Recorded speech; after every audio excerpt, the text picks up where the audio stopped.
quero convidar vocês a receber com uma salva de palmas o professor Carlos Filgueiras.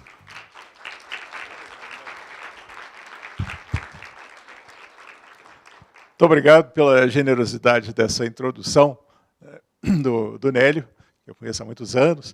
É uma alegria muito grande estar aqui com vocês. Agradeço muito à professora Sofia Aragão. Onde é que ela está? Está por aí, né? Está lá ela, com quem eu tenho me correspondido já há bastante tempo, ao professor Luiz Antônio.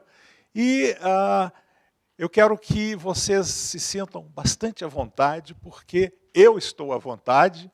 Gosto muito de falar para plateias mistas. Quanto mais gente de formação diferente houver, maior é o desafio, né, para me fazer entender. Eu estive há pouco tempo, em agosto, dando um curso na USP de Ribeirão Preto, um curso de uma semana. Foi uma coisa quase que massacrante para os pobres coitados dos alunos, porque foram 20 horas em uma semana, 4 horas de aula por dia. Eles se enfararam de me ver pela frente, né? Mas foi muito gratificante. E quem me convidou para falar sobre a história da química, foi um curso sobre esse livro que o Nélio acabou de mencionar, quem me convidou foi a psicologia. É claro que havia químicos, havia físicos, biólogos e médicos, mas o convite partiu da psicologia. Isso é uma coisa que eu acho notável e que nós precisamos de cultivar no Brasil. Essa interdisciplinaridade e transdisciplinaridade. Quanto mais as pessoas de áreas diferentes dialogarem, eu acho que melhor será para a expansão e a consolidação do conhecimento de qualquer área. Bom, eu não vou me estender muito sobre essas coisas, porque eu vim aqui para falar sobre um tema específico que me apaixona. Como disse o Nélio, eu me interesso muito pelas origens da ciência no Brasil.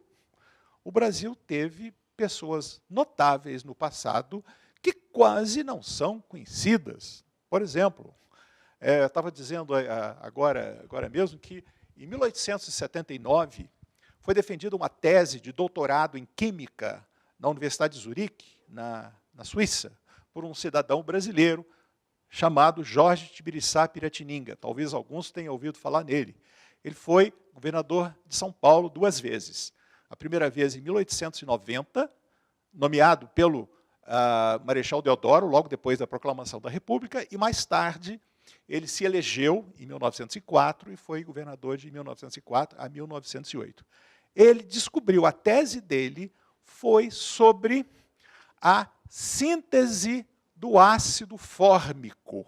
Até então, ácido fórmico se extraía de formigas trituradas e depois destiladas.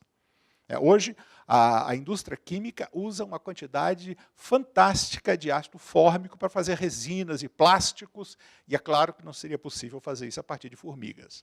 Então, foi ele que fez essa síntese. Bem, infelizmente, depois ele nunca mais trabalhou com química, meteu-se na política e outras coisas, mas teve uma formação intelectual bastante rigorosa.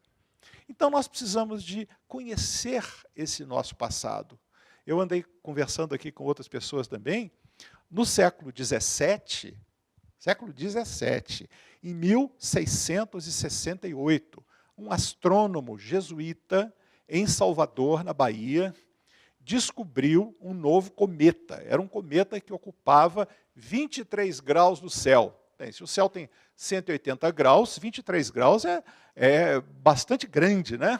E ele publicou essa descoberta nas Transactions da Royal Society, de que Isaac Newton era presidente.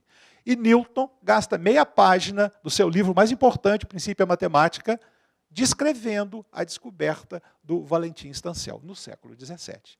Então, nós tínhamos coisas, estou citando apenas alguns exemplos, né? Nós tínhamos coisas que eu acho que nós precisamos de conhecer. Se nós fizermos uma enquete na rua, vamos falar com um cidadão comum, não um cidadão que está acostumado a lidar com ciência. Você pode me apontar um cientista brasileiro importante, internacionalmente, ou uma instituição científica brasileira importante? Eu garanto que a maioria das pessoas vai dizer, isso não existe, abaixo do Equador isso não existe. Né? Essa é uma atitude geral que eu chamo de auto-menosprezo. Né? O Brasil oscila, nós somos meio esquizofrênicos, talvez, né? Oscilamos entre o auto-menosprezo e o ufanismo. Quando tem uma Copa do Mundo, bom, até a última, né? Quando havia uma Copa do Mundo, o ufanismo chegava ao auge. Mas, e o oposto. Então, de repente, se passa de um polo para o outro, do ufanismo extremo para o auto-menosprezo. E eu acho que nós precisamos de ter uma visão mais balanceada sobre nós mesmos. E eu acredito que um estudo de uma história cultural é importante. E devemos considerar a ciência como uma parte importante da cultura nacional. Então, hoje eu vou falar sobre um cidadão que eu admiro muito, que é o Vicente Coelho de Seabra Silva Teles.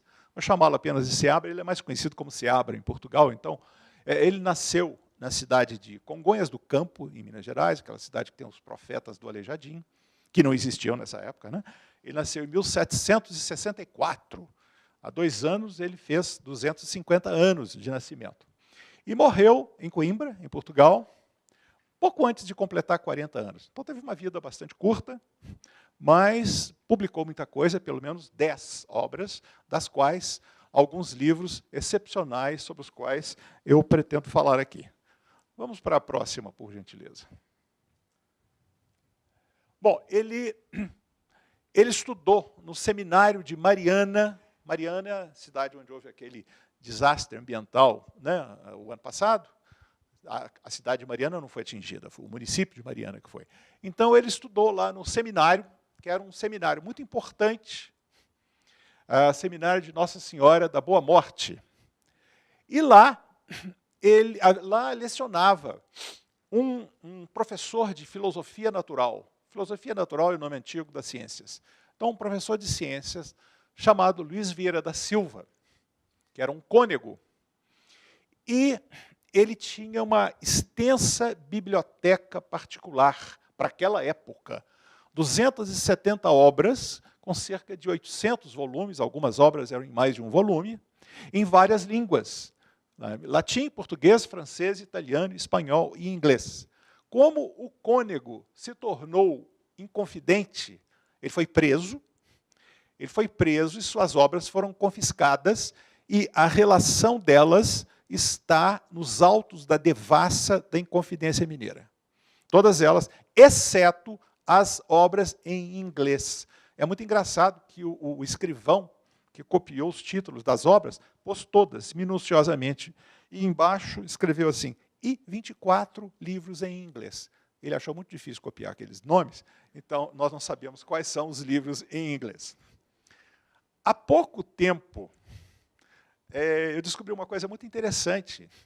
O bispo de Mariana, há uns 15 ou 20 anos, era Dom Luciano Mendes de Almeida, que foi um bispo muito conhecido, né? Foi presidente da CNBB, depois foi bispo de Mariana. Ele já faleceu. Ele decidiu abrir a biblioteca episcopal ao público. Uma biblioteca notável, de livros antigos, livros fantásticos. E eu fui lá algumas vezes, e a gente tinha liberdade total de pesquisar. Eu me lembro que todas as vezes que eu fui, eu era a única pessoa lá. E olhando nas estantes, eu sei essa lista dos livros científicos do cônego. O cônego tinha vários livros científicos, quase que de cor. Olhando nas estantes, falei, macacos me mordam. Parece que o cônego passou por aqui. Depois, um amigo meu fez um trabalho de estudar as anotações a lápis, e são na letra do cônego. O que acontece é o seguinte: o bispo de Mariana, na época da Inconfidência Mineira, era o substituto eventual do governador, como se fosse o vice-governador.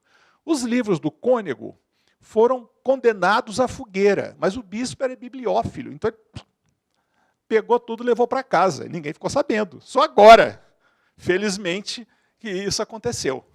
Então, a biblioteca do cônego Luiz Vieira da Silva se salvou. E ele deve ter sido professor do Vicente Seabra, muito jovem, adolescente, porque ambos vinham da mesma cidade, de Congonhas do Campo.